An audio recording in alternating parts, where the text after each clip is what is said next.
శ్రీకృష్ణ పరబ్రహ్మణే నమః.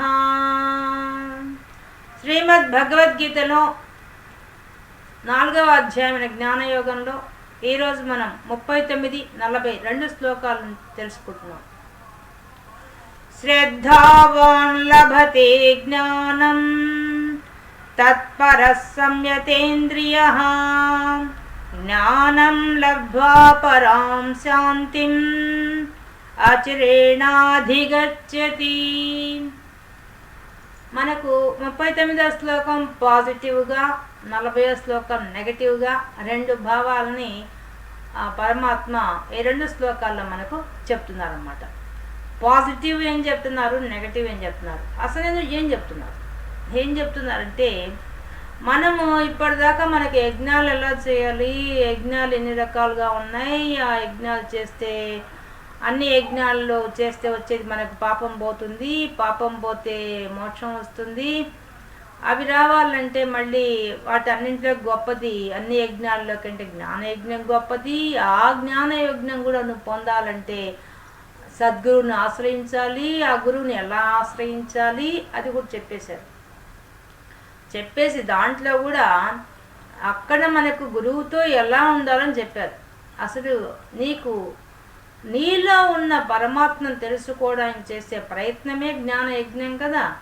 ఆ జ్ఞానయజ్ఞానికి అసలు నువ్వెలా ప్రయత్నం చేయాలి, మానసికంగా ఏ విధంగా సంసిద్ధం కావాలి అనే విషయాన్ని మనకి శ్లోకంలో చెప్తున్నారు. ఇది పాజిటివ్. దీనికి తగిన నెగటివ్ కూడా చెప్తున్నారు. పాజిటివ్ ఏంది, ఎలా ఉండాలి, ఆ ఆత్మజ్ఞానాన్ని పొందాలి అనుకున్నవాడు ఎలా ఉండాలి, వాడి మానసిక స్థితి ఎలా ఉండాలి, ఏ స్థితిలో ఉంటే అందుకుంటాడు ఆ జ్ఞానాన్ని. అంటే ఫస్ట్ క్వాలిఫికేషన్ శ్రద్ధావాన్, శ్రద్ధ కలిగి ఉండాలి. మరి శ్రద్ధ అంటే ఏంది?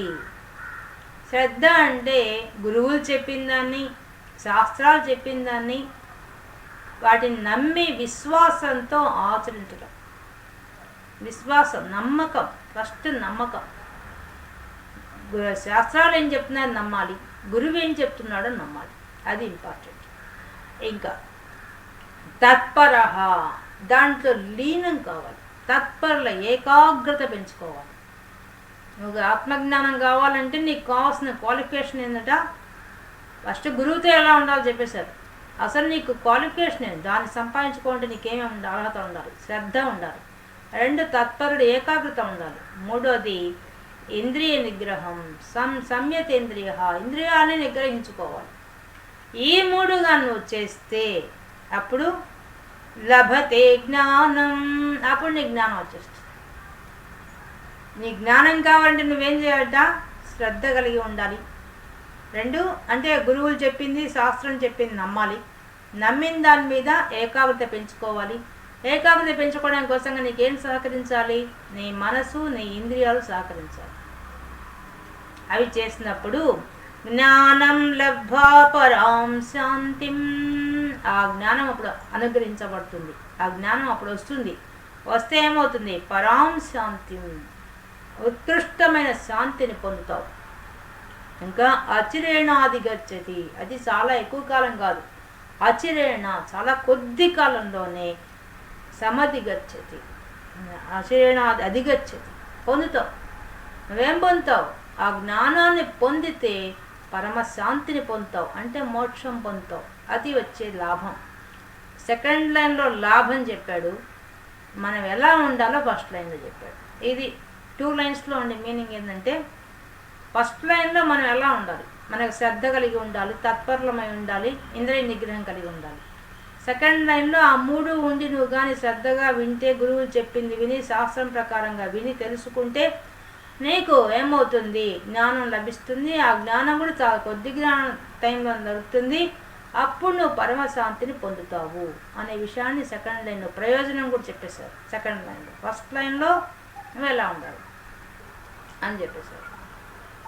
ఇప్పుడు దీనికి మనకు ఒక ఉదాహరణ తీసుకుందాం. ఇప్పుడు ఒక పెద్ద క్యాన్ నిండా చిక్కటి పాలు ఉన్నాయి. ఆ పాలు ఒక ఎంటీ క్యాన్లోకి పోయాలి. ఖాళీగా ఉన్న ఇంకో క్యాన్లోకి పొయ్యాలి. పొయ్యాలంటే ఏం చేస్తాం? ముందు ఆ ఖాళీగా ఉన్న క్యాన్ శుభ్రం చేస్తాం, అవునా? శుభ్రం చేసే ప్రక్రియే మనకు యజ్ఞాలు. అంటే మన మనసు శుభ్రం కావాలి, శుద్ధి కావాలి. బాగా అర్థం చేసుకోండి. ఆ క్యాన్ శుభ్రం చేస్తాం కదా, మనం శుభ్రం చేయడమే మనం చేసే యజ్ఞాలు. శుభ్రం చేసిన తర్వాత ఏమవుతుంది? దాంట్లోకి పాలు పడాలి కదా. పాలు పడాలంటే ఏం చేస్తాం? ఆ పైనుంచి పోసే క్యాన్కి కరెక్ట్గా కిందకి తీసుకొని పెడతాం, అవునా?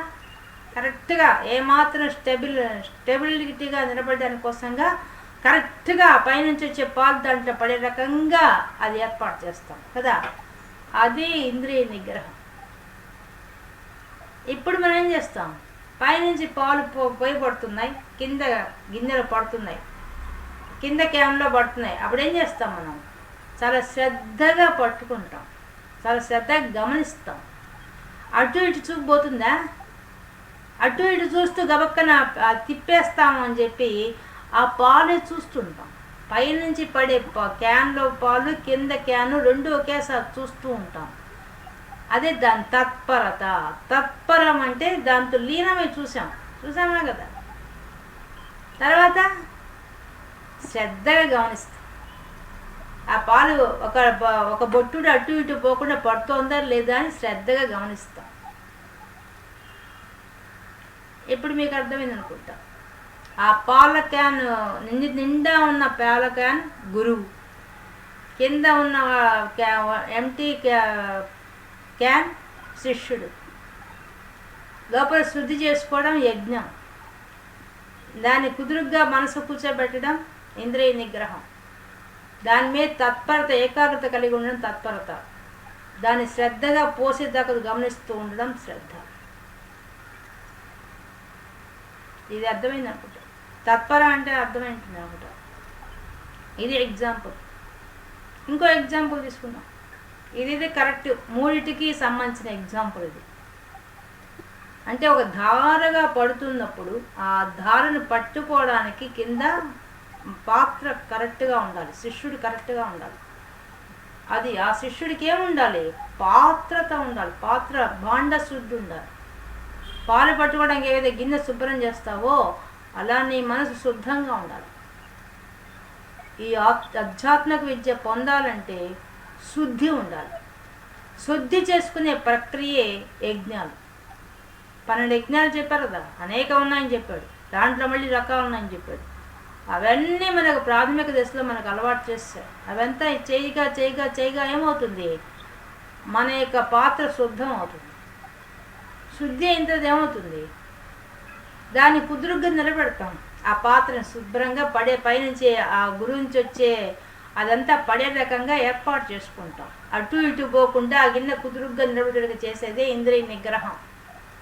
తర్వాత అది పడుతూ ఉంటే ఆ దారిని పట్టుకుంటాం, అటు ఇటు పోనీయకుండా, ఒక్క డ్రాప్ కూడా అటు పడకుండా ఏకాగ్రతతో గమనిస్తూ, పడుతోందా లేదని గమనిస్తూ పడతాం. తర్వాత శ్రద్ధగా గమనిస్తాం, ఆ పైనుంచి కరెక్ట్గా వస్తుందా లేదా, అక్కడేమైనా ఆటంకం వచ్చిందని గమనిస్తాం. ఇదే ఈ మూడింటికి ఎగ్జాంపుల్. ఇది మీకు అర్థం కాకపోతే ఇంకో ఎగ్జాంపుల్ కూడా యాక్చువల్గా ఇదే అర్థమైపోతుంది. ఇంకో ఎగ్జాంపుల్ వెళ్దాం. ఒక గురువు ఉన్నారు, ఆయన గురుకులం పెట్టుకున్నారు. అనేక మంది శిష్యులకు ఆయన పాఠాలు నేర్పిస్తున్నారు. ఆయన దగ్గరికి ఒకరోజు 2 శిష్యులు వచ్చారు, కొత్తగా వచ్చారు. వాళ్ళు వచ్చి వాళ్ళిద్దరి మనసులో ఏముందంటే బాగా శాస్త్రాలంతా గబగబా చదవాలని ఉన్నారు. ఎందుకంటే అందరూ చాలా ముందుకు వెళ్ళిపోతున్నారు, మనం లేటుగా అవుతుంది, మనం తొందరగా ఈయనకి ఎన్నో శాస్త్రాలు వచ్చు, ఈ గురువు దగ్గర అన్ని శాస్త్రాలు నేర్చుకోవాలని వచ్చారు. వచ్చిన తర్వాత ఆ గురువు గారిని అడిగారు, మాకు విద్య నేర్పించండి అన్నారు. ఆయన ఏం చెప్పారంటే, మీకు పుస్తకాల్లో ఉండే, గ్రంథాల్లో ఉండే జ్ఞానము 1 నెల తర్వాత చెప్తాను. ఈ లోపల మీరు నాతో పాటే తిరగాలి. నేను తింటున్నా, తిరుగుతున్నా, ఏం చేస్తున్నా నాతో పాటే ఉండాలి మీ ఇద్దరు. అప్పుడు మీకు జ్ఞానం వస్తుంది చెప్తారు. వీళ్ళిద్దరిలో మొదటివాడు అంగీకరించాడు. ఇప్పుడు నేను చెప్పబోయే కథ తర్వాత శ్లోకాన్ని కూడా అండి, అందువల్ల రెండింటికి కలిపి ఈ కథ. ఈ మొదటివాడు ఆయన చెప్పిన కండిషన్స్ అంతా ఒప్పుకున్నాడు. రెండో వాడికి డౌట్ వచ్చేసింది. ఏమొచ్చింది? మనమేదో తొందరగా శాస్త్రాలు చదివేసి గబగబా తెలుసుకుందాం అనుకుంటుంటే ఈయన నెల రోజులు ఈయనతో పాటు తిరగమంటున్నాడు. తినడానికి తినే దగ్గర తాగే దగ్గర కూడా తిరగాలట.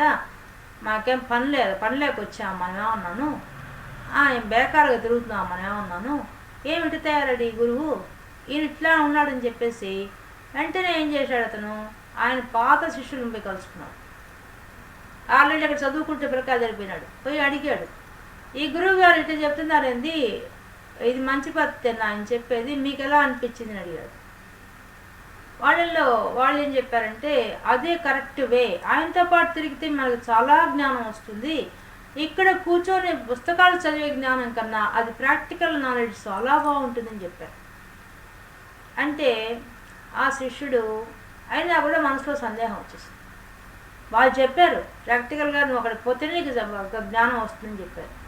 అయినా కూడా వాడి మనసులో అనుమానం అనే బీజం పట్టుకుంది. వాడు ఇంకా బయలుదేరారు.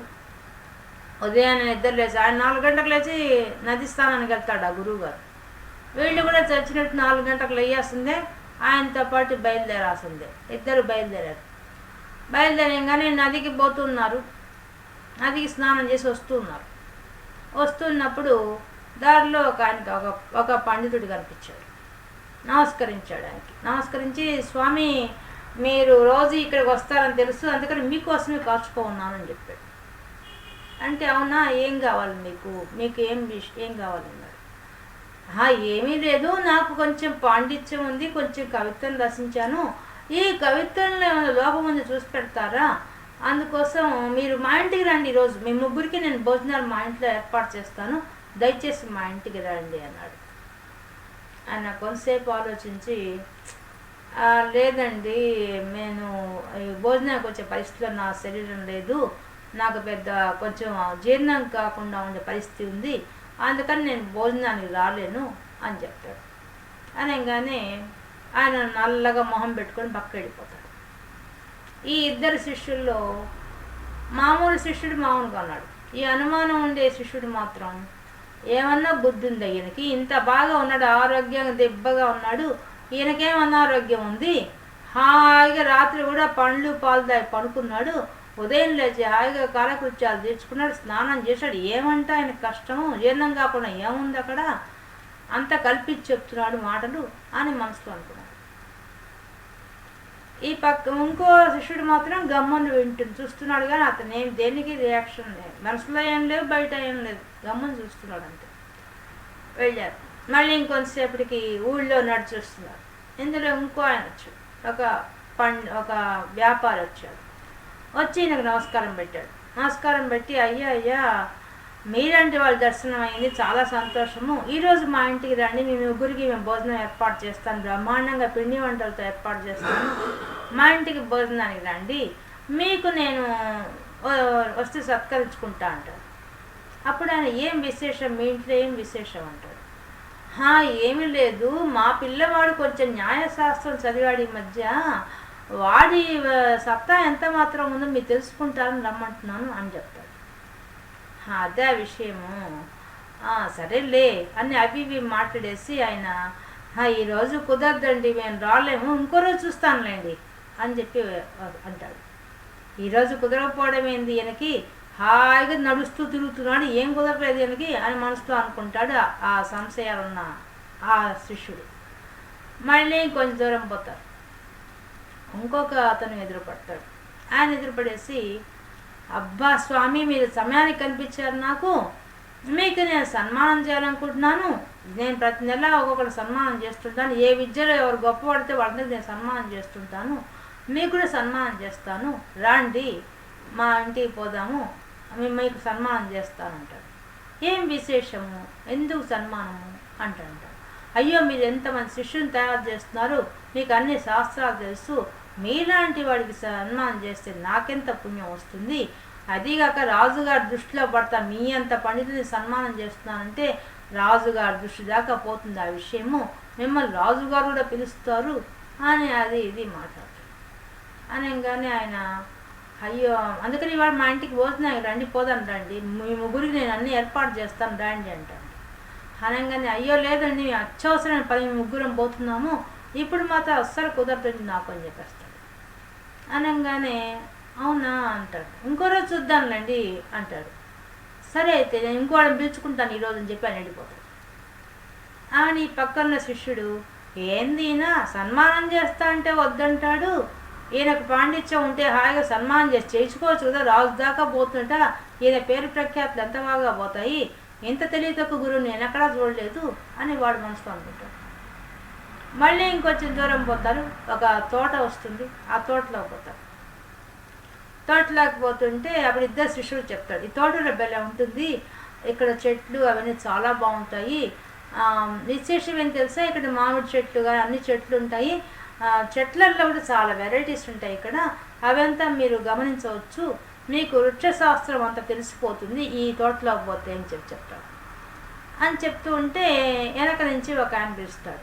తెలంగాణ వెనక్కి తిరిగి చూస్తాడు. ఆయన చూస్తే ఒక బీదవాడు ఒంటి మీద గుడ్డలు కూడా సరిగ్గా లేక ఒక చిన్న పంచ కట్టుకొని వస్తాడు.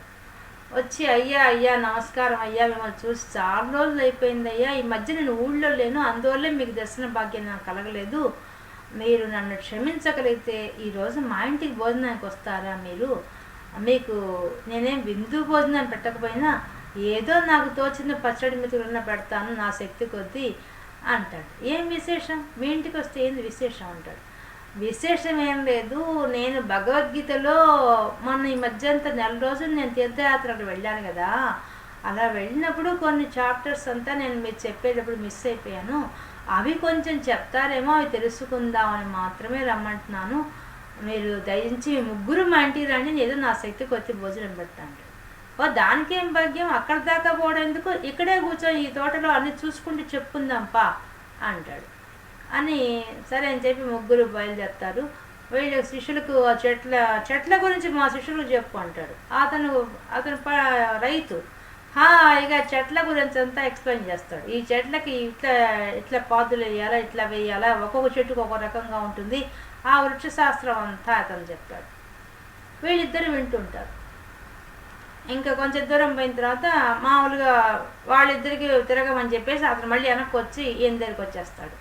వస్తే ఈయన భగవద్గీతలో ఉండే ఏ చాప్టర్ మిస్ అయ్యావు నువ్వు అంటాడు. ఫలానా చాప్టర్ మిస్ అయ్యాను స్వామి, నాకు అస్సలు అది అర్థం కావడం లేదు, చదివితే నాకు చెప్పండి అంటే ఆయన దాంట్లో ఉండే ముఖ్యమైన విషయాలు చెప్తూ మాట్లాడుకుంటూ డిస్కషన్ చేసుకుంటారు. మళ్ళీ వాళ్ళిద్దరు కూడా వచ్చి కలుస్తారు. ఈ నలుగురు ఆయన చెప్తూ ఉంటే వీళ్ళ ముగ్గురు వింటూ వెనక ఆయనతో పాటు తిరుగుతుంటారు. అలా బాగా వ్యాఖ్యాలు అంతా అయిపోతుంది. ఆయన అడిగిన చాప్టర్ మొత్తం సారాంశం చెప్పేస్తాడు ఆ గురువు. చెప్పిన తర్వాత బెల్ల ఆకలి అవుతుందయ్యా, పద మీ ఇంటికి పోయి భోజనం చేద్దాం అంటాడు. అబ్బా ఏమి నా భాగ్యం అయ్యా, రండి రండి అని చెప్పి తీసుకెళ్తాడు. తీసుకెళ్ళి ఆయనకున్న కొద్ది దాంట్లోనే చాలా తృప్తిగా అన్నీ వడ్డించి పెడతాడు పాపం చేసి. ఆ పండ్లు పెడతాడే, తేనె పెడతాడే, ఎంతో భక్తి శ్రద్ధలతో ఆ గురువుగారి కాళ్ళు గడిగి ఆ నీళ్లు చల్లుకొని ఎంతో శ్రద్ధగా చేస్తాడు, ఆ వంట చేసి పెడతాడు. ఆయన భార్య కూడా సంతోషంగా అయ్యా మీ అంతటి వాళ్ళు మా ఇంటికి వచ్చారని చెప్పి గబగబా వడ్డించి వైనంగా వాళ్ళ సందులో ఉండే వాళ్ళ తోటలో ఉండే అరిటాకులు కోసుకొచ్చి దాంట్లోనే ఆ సందులో ఉండే పండ్లే కోసుకొచ్చి వాళ్ళ పెరట్లో ఉండేవని కోసుకొచ్చి వడ్డించి తృప్తిగా పెట్టేస్తారు. ఆయన ముగ్గురు తింటారు. ఇంకా మేము వెళ్తాము, మా ఆశ్రమానికి వెళ్ళాలి అంటాడు గురువుగారు. స్వామి ఇంతసేపు ఉన్నారు, కొంతసేపు విశ్రమిస్తే బాగుంటుంది కదా, ఇంత అలసిపోయారు, మా కోసం అంతసేపు నడుస్తూ చెప్పారు మీరు భగవద్గీత, కొంచెం మా ఇంట్లో విశ్రాంతి తీసుకుంటే మేము శంతోషిస్తానంటాడు. దానికేం భాగ్యంలే, సరే ఏర్పాటు చేయంటాడు. ఏర్పాటు చేయడానికి ఆయనకేం నొరగ మంచం ఒకటే ఉంటుంది పాపం. అదే గురువు గారికి ఏర్పాటు చేసి కింద శిష్యుడు పడుకోవడానికి చిన్న చాపలు 2 వేసి పడుకోబెడతాడు. ఇంకా ఏం విశేషాలు అని అడుగుతాడంట. ఏ క్షేత్రాలు తిరిగి వచ్చావు, ఏమేమి చూసావు అవన్నీ చెప్పు, నాకు నా దగ్గర చెప్పుకున్నావు, నువ్వు మాకేం చెప్పలేదు అనగానే అతడు అక్కడ జరిగిన విశేషాలన్నీ చెప్పుకుంటూ వస్తాడు. తృప్తిగా గురువు గారు శిష్యుడు అందరు ముగ్గురు వింటారు. ఆమెను అన్నీ వినిన తర్వాత ఇంకా మేము బయలుదేరుతాడు. బయలుదేరండి అని చెప్పి బయలుదేరుతుంటే వాళ్ళ ముగ్గురికి ఆయన తాంబూలం పెడతాడు. దక్షిణ పెడతాడు. ఆయన శక్తి కొద్దీ దక్షిణ పెట్టి పంపిస్తాడు. ఆయన ముగ్గురు దారిలో వస్తుంటారు.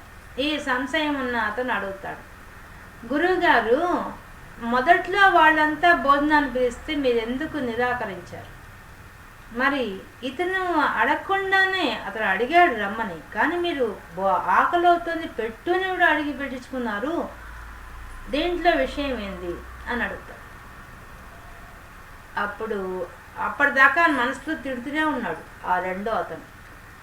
మొదటి అతను అసలు ఏం మాట్లాడడం లేదు, కానీ ఇతను అడిగిన ప్రశ్నతో ఆయనకు కూడా సందేహం అదొక్కటే వచ్చింది ఆయనకి. అందువల్ల శ్రద్ధగా వింటున్నాడు, ఏం చెప్తాడు ఆ గురువు గారు అని చెప్పి. అప్పుడు గురువు గారు చెప్పారు, మొదటి ఆయన మనకు పరిచయం అయినప్పుడు కవి, ఆయన తన స్వార్థంతో తన కవిత్వం వినడానికి పిలిచాడు. అందులో ఆయన ఇంటికి భోజనానికి పోతే నాకు తృప్తి లేదు, నాకు లాభం లేదు, అతనికి ఏం పెద్ద లాభం లేదు. ఎందుకంటే అతని కవిత్వం తప్పులు తడకలని నాకు తెలుసు. నేను పోయినా అవన్నీ కరెక్షన్ చేసి చెప్తే ఆ మనసు నొచ్చుకుంటాడు. ఆయన బాధ పెట్టడం కన్నా నేను తప్పించుకోవడం మేలనుకున్నాను. ఇంకా వర్తకుడు పిలిచాడు. ఆ కొడుక్కి న్యాయశాస్త్రం కావాలన్నాడు.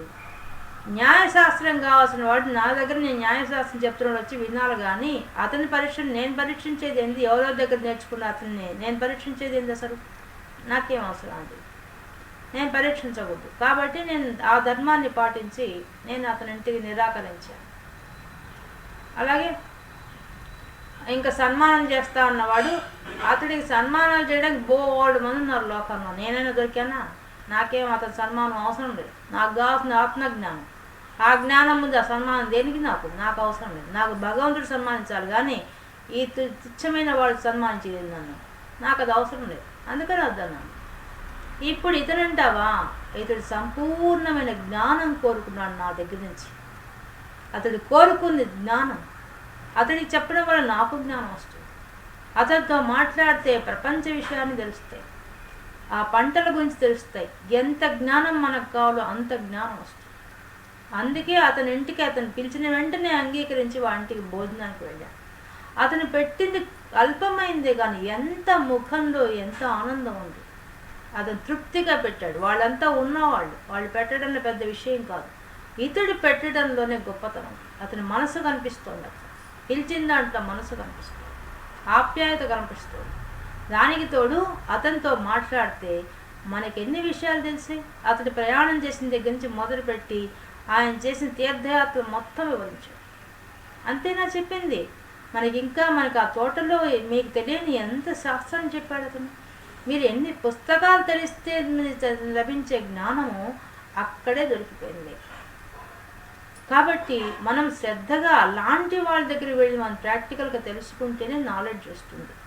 అందుకోసమే నేను మిమ్మల్ని అక్కడ తీసుకువెళ్ళాను. అతని ఆ తోటకు పోవడానికి కూడా నాకు తెలుసు అతను అక్కడ ఉంటాడు, అతని కోసమే వెళ్ళాను. అతను నేను చెప్పే భగవద్గీత కోసం కూడా ఎదురు చూస్తాడు, నాకు తెలుసు ఆ సంగతి. వీళ్ళంతా నా జ్ఞానం కోసం ఎదురు చూడరు, ఆయన నా జ్ఞానం కోసం ఎదురు చూస్తాడు. అలాంటి వాడికి జ్ఞానం ఇస్తే 10 మంది బాగుపడతారు, 10 మందికి చెప్తాడు ఆ జ్ఞానాన్ని. అతడు ఏ ఊరికి పోతే ఆ ఊళ్ళో ఆ భగవద్గీత గురించి చెప్తాడు. అలాంటి వాడి వల్ల ప్రయోజనం, కానీ ఇలాంటి వాళ్ళ వల్ల ప్రయోజనమే ఉంది. ప్రపంచ విషయాల్లో కొట్టుకునే వాళ్ళంతా, ఈయన పరమాత్మ గురించి పట్టించుకునేవాడు ఆ బీదవాడైనా కూడా. అందుకే అతని ఇంటికి నేను భోజనానికి వెళ్ళాను అని ఆ గురువుగా స్పష్టం చేస్తారు. అప్పుడు అర్థమవుతుంది ఆ సంశయంతో ఉన్నవాడికి. ఏమర్థమవుతుంది? ఇంతసేపట్లో ఎన్ని విద్యలు నేర్చుకున్నారు, ఎన్ని పుస్తకాలు చదివితే వచ్చే వృక్షశాస్త్రం అంతా తెలిసిపోయింది, లౌకిక జ్ఞానం అంతా తెలిసిపోయింది అతని యొక్క తీర్థయాత్ర విషయాల వల్ల. ఇంకా భగవద్గీతలో ఉండే సారం తెలిసిపోయింది. ఒక్కరోజు ఒక్క గురువుతో అంతసేపు తిరిగితే ఇన్ని విషయాలు తెలిసి. కానీ ఆ సంశయాత్మని మనం నెగటివ్గా మళ్ళీ మనం తర్వాత శ్లోకాన్ని ఉపయోగించుకోవాలి. ఎగ్జాంపుల్కి అతన్ని మారుద్దాం, అతని క్యారెక్టర్ కొంచెం మార్చి చెప్పుకుందాం. ఇప్పుడు ఈ శ్లోకానికి మొత్తం 2 క్యారెక్టర్ కరెక్ట్, వాళ్ళు శ్రద్ధ ఉంది, తత్పరులై విన్నారు, మళ్ళీ ఇంద్రియ నిగ్రహంతో విన్నారు. కాబట్టి ఈ కథ వల్ల మనకి ఆ గురువు గారు చాలా ఉన్నతమైన స్థితి గలవాడు, ఆ శిష్యుల్ని ఉన్నతంగా తీర్చిదిద్దేవాడు. అంటే గురువులను పట్టుకోవడం కాదు, గురువుల దగ్గర ఎలా ఉండి తెలుసుకోవాలనే విషయం మనం తెలుసుకోవాలి. ఆ ఏకాగ్రత, ఏం చెప్తున్నారో దాన్ని వెంటనే తెలుసుకోవాలి. తెలుసుకున్నప్పుడే మనకు జ్ఞానం వస్తుంది. కాబట్టి మనకు ఈ 39 శ్లోకంలో జ్ఞానం వస్తే నీకు వచ్చేది మోక్షమే. ఇప్పుడు అంత జ్ఞానం సంపాదించగా ప్రాక్టికల్గా వచ్చిన తర్వాత ఏమవుతుంది, వాడికి ఆత్మ విమర్శ చేసుకొని విచారణ చేసుకొని పరమాత్మ దగ్గరగా చేరుకుంటాడు. అప్పటికి పరమశాంతిని పొందుతాడు, మోక్షం పొందుతాడు. అది ఆ కాదు ద్వారా. ఇప్పుడు నెగటివ్ చూద్దాం. 40 శ్లోకం. అజ్ఞాశ్చ శ్రద్ధదానశ్చ సంశయాత్మా వినశ్యతి నాయం లోకోస్తి న పరః న సుఖం సంశయాత్మనః. ఇంకా ఈ శ్లోకంలో నెగటివ్ చెప్తున్నారు. అక్కడ చెప్పిన వాటన్నింటికీ వ్యతిరేకం. అజ్ఞాశ్చ వివేక జ్ఞానం లేనివాడు, శ్రద్ధ లేనివాడు, సంశయాత్మ ఎప్పుడు డౌట్స్తో ఉండేవాడు, వినశ్యతి వాడు నశించిపోతాడు. నా అయం లోకోస్తి నా పరహ ఈ లోకంలోనూ వాడికి సుఖం లేదు, నా పరలోకంలో కూడా నా సుఖం సంశయాత్మన సంశయాలతో ఉండేవాడికి సుఖం లేదు అనే విషయాన్ని ఇక్కడ సెంటర్ పాయింట్ ఏం చెప్తున్నారు దీంట్లో. దానికి మొత్తం వ్యతిరేకం. అక్కడ శ్రద్ధ చెప్పారు, ఇక్కడ అశ్రద్ధ చెప్పారు. అక్కడ తత్పర చెప్పారు, ఇక్కడ సంశయాత్మ చెప్పారు. అక్కడ చెప్పి ఇంద్రియ నిగ్రహం ఉండాలి. ఇంద్రియ నిగ్రహం లేని వాడు వినస్థితి నాశనం అయిపోతాడు. అదిగాక సెకండ్ ఏం చెప్తున్నారు, ఈ లోకంలోనూ సుఖపడేది ఏం లేదు, ఇక ఈ లోకమే నేను పరలోక సంగతి ఏముంది, ఏమీ లేదు. కాబట్టి అన్నీ నిల్. ఇప్పుడు మళ్ళీ మనం ఆ పాల క్యాన్ దగ్గర పోదాం. పాల క్యాన్లో ఉండే పాలు, చిక్కటి పాలు ఇంకో క్యాన్లో పోయాలి. కింద ఉండే క్యాన్లో ఇంద్రియ నిగ్రహం ఉంది, పెట్టారు. కానీ వాడు తత్పరుడు కాలేదు, దాని మీద కాన్సన్ట్రేషన్ లేదు. అది పెట్టినప్పుడు పక్కకు చూస్తే వీడు తిప్పుతున్నాడు. ఏమైపోయింది? గిన్నె పక్కకు పోతే ఏమైపోయింది? పాలన్నీ కింద పడిపోయింది. ఏదైతే బ్రహ్మజ్ఞానం గురువు ద్వారా వస్తుందో ఆ సంశయాలు ఉన్న వాడికి అంతా కూడా దొల్లిపోతాయి, పనికి రాకుండా పోతుంది. అంటే వాడికి ఈ లోకంలో దాన్ని అనుభవించలేదు. ఇంకా తాగి బలం తెచ్చుకొని దేహానికి బలం వచ్చేది రెండూ లేవు. అంతేనా? పాల విషయం అయితే అలాగే గురువు ఇచ్చిన జ్ఞానాన్ని ఇక్కడే నేర్చుకోకపోతే వాడు పరలోకానికి పోయినా కూడా పరలోకాన్ని పని అసలు పనికిరాదు. ఈ లోకం పనికి పరలోకం పనికి వచ్చేది ఏముంది? ఇంకా ఏమీ లేదు. యజ్ఞాలన్నీ చేయగా ఏమవుతుంది? కారణం శుద్ధి, బాండ శుద్ధి ఏర్పడుతుంది, మనశుద్ధి ఏర్పడుతుంది. శుద్ధి ద్వారా ఏమవుతుంది? మనకి మనం ప్రాక్టికల్గా మనం తెలుసుకోగలుగుతాం, జ్ఞానం సంపాదిస్తాం, గురువు ద్వారా సంపాదిస్తాం. సంపాదించాడు సంశయాత్మ. ఇక్కడ మెయిన్ పాయింట్ సంశయాత్మ, అది ఇంపార్టెంట్. సంశయాత్మ అంటే అమిత డౌట్స్ ఉండడం. ఇప్పుడు ఇందాక మనం క్యారెక్టర్ చూసాం అతన్ని, రెండో అతడు గురువుగారితో బయలుదేరిన దగ్గర నుంచి ఆ సందేహాలు అలాగే ఉన్నాయి. ఇప్పుడు గురువుగారు అంతా ఎక్స్ప్లెయిన్ చేశారు. ఏమైనా ఎక్స్ప్లెయిన్, ఆ కథ మళ్ళీ వెళ్తున్నామండి, రెండింటి శ్లోకాలకు సంబంధించిన ఆ కథ, అందుకని అక్కడ వెళ్తున్నాం. అతడు ఏం చేశాడు? ఆయన అంతా చెప్పాడు. అతని గురించి వెళ్తుంటే అతడు మనకి జ్ఞానం ఇచ్చాడు కాబట్టి వాటికి భోజనాన్ని పోయామని గురువు గారు బాగా క్లారిఫై చేశారు అడిగిన క్వశ్చన్కి కదా. కానీ వాడికి ఇంకా సంశయం తీరలేదు, ఏం తీరలేదు, వాడికి ఇంకా డౌట్స్ వచ్చేసాయి. ఈయన ఏం గురువు, ఈయన మనకేం నేర్పిస్తున్నాడు? ఈయన మామూలుగా మనిషి బతకాలంటే ఏం కావాలో ఆ మొట్టమొదట కవి దగ్గర నుంచి మొదలుపెట్టాడు. అంత గొప్ప జమీందారు వర్తకుడు వచ్చి పిలిస్తే వద్దన్నాడు. వాళ్ళైతే అన్ని రత్నాలు, రాసులు అవన్నీ ఇచ్చుండేవాళ్ళు కదా. ఈయన బీదవాడు ఏమి ఇచ్చాడు? ఇట్లాంటి గురువు దగ్గర నేను చేరానేది, ఈయనకేం జ్ఞానం లేదు, ఏమీ లేదు ఈయనకి అని వాడు ఆయన గురించి వ్యతిరేకంగా ప్రతి పాయింట్ వెనక్కి తీసాడు. ఆయన చెప్పింది టాప్ మోస్ట్లో ఉండే స్థితి. గీతకి సంశయం, నమ్మకం లేదు, గురువు మీద నమ్మకం లేదు. ఎందువల్ల ఆయన ప్రవర్తన వీడికి నచ్చలేదు. ఎందుకు? ప్రపంచ విషయాల్లో ఉన్నాడు. అందుకని ప్రపంచ విషయాలు మిగతా అన్నీ అట్రాక్ట్ చేసినట్టుగా బీదవాడి యొక్క క్యారెక్టర్ వాడికి నచ్చలేదు. అందువల్ల గురువు దగ్గర నుంచి మొదలు పెట్టేశాడు విమర్శించగలడు. సంశయం వచ్చేసింది, డౌట్ వచ్చేసింది వాడికి. ఆ డౌట్స్ అన్నీ ఎక్స్ప్రెస్ చేయడం మొదలుపెట్టి, ఈయనేం గురువు, ఈయనేం చెప్తున్నాడు, మనకి దీనివల్ల లాభమే ఉంది, ఎంతసేపటికి అక్కడికి వద్దు ఇక్కడికి వద్దు, వాళ్ళు పోతే షడ్రసోపేతంగా భోజనం పెట్టినవాడు, పచ్చడి మెతుకులు పెట్టేవాడు దగ్గరికి పోయినాడు, వాడేం చెప్పాడు, మన రోజు లోకల్లో చూసేవే కదా అన్ని చెట్లు చేపలు అంతాను, అవే కదా వాడు చెప్పింది, ఏముంది అక్కడ జ్ఞానము అని వాడు అట్లా సంశయాత్మ అయిపోయాడు. అప్పుడు ఏమైపోయింది వాడికి, ఎప్పుడైతే వాడికి అట్లాంటి భావాలు వచ్చాయో రెండో రోజే ఆ గురువు దగ్గర సెలవు తీసుకుని వెళ్ళిపోయాడు. మళ్ళీ విద్య నేర్చుకోవడానికి రాలేదు.